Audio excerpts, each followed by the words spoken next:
হয় মই নগৰৰ পৰা আহোঁতে দেখা পাইছোঁ আপোনাৰ এজন ল'ৰাই বাইকৰ ওপৰত খাৰা হৈ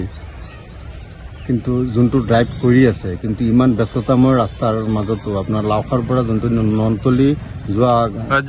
ৰাজ্যিক ঘাইপথেৰে যেনেকৈ আপোনাৰ এই বাইকত আপোনাৰ খাৰা হৈ চব আপোনাৰ হাত চাত এৰি দি পেলাই ইমান চাৰি চকাৰ ইমান ভিৰ থকাৰ সত্ত্বেও তেওঁ যেনেকৈ ড্ৰাইভিং কৰিছে ইয়া অতি দুৰ্ভাগ্যজনক অতি পৰিতাপৰ বিষয়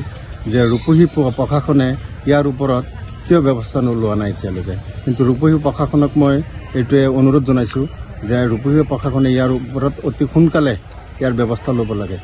অন্যথা ইয়াৰ অতি ভয়ংকৰ পৰিণতি বুলি আমি অনুভৱ কৰিব পাৰোঁ যিহেতু আপোনাৰ যিবোৰ গাড়ী গৈ আছিলে কিন্তু ইয়াৰ মাজেৰে যিবোৰ কাটাকাটি কৰি যেনেকৈ কাটাকাটি কৰিবলৈ তেওঁ গৈ আছে কিন্তু যদি দুৰ্ভাগ্যবশতঃ কিবা হয় তেতিয়াহ'লে ইয়াৰ দায়ী কোন হ'ব কিন্তু প্ৰশাসনে ইয়াৰ ওপৰত অতি সোনকালে ব্যৱস্থা ল'ব লাগে ডিমৰীয়াবাসীৰ বাবে সুখবৰ সোণাপুৰৰ তেতেলিয়াত মুকলি Aditya clinic and diagnostic centre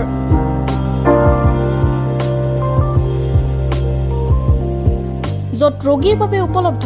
pharmacy digital X ray super speciality OPD clinic day care centre ECG 2D eco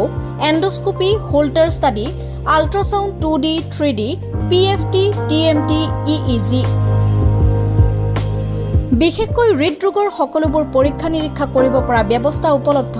Aditya clinic and diagnostic চেণ্টাৰত উপলব্ধ উন্নতমানৰ মেচিন দৈনিক 8 বজাৰ পৰা সন্ধিয়া 5 বজালৈ অভিজ্ঞ চিকিৎসকে প্ৰদান কৰিব চিকিৎসা সেৱা উপস্থিত থাকিব বিভিন্ন গুৰুত্বপূৰ্ণ বিভাগৰ চিকিৎসক যেনে মেডিচিন সাৰ্জাৰী গাইনী শিশুৰোগ বিভাগ আৰু অন্যান্য